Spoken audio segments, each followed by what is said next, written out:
Hello, আসসালামু আলাইকুম। আপুরা কেমন আছেন? দেখেন আজকে আমি কি নিয়ে এসেছি, রিবন্ডিং।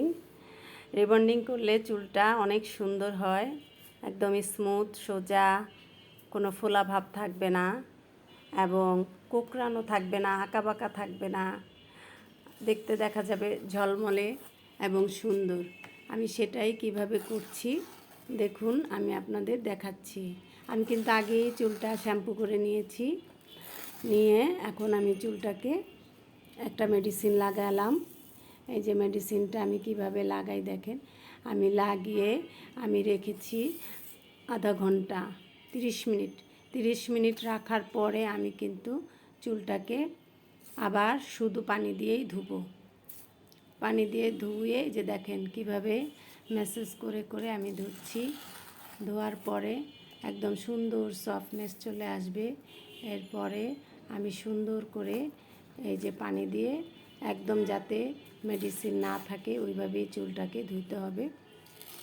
দেখেন আমি কিভাবে ধুইতেছি এবং এমনভাবে ধুইতে হবে। ধোয়ার পর দেখেন আমি আবার দ্বিতীয় মেডিসিন কিন্তু লাগিয়েছি, ওটা আমি বেশিক্ষণ দেখালাম না। এরপরে আমি আবার ধুইতেছি, 2বার করেই ধুইলাম।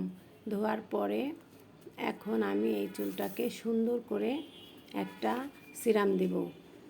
সিরাম দিয়ে আমি চুলটাকে এই যে সিরাম দিচ্ছি। সিরাম কিভাবে আমি লাগাই দেখুন, এভাবেই সিরামটা দিব।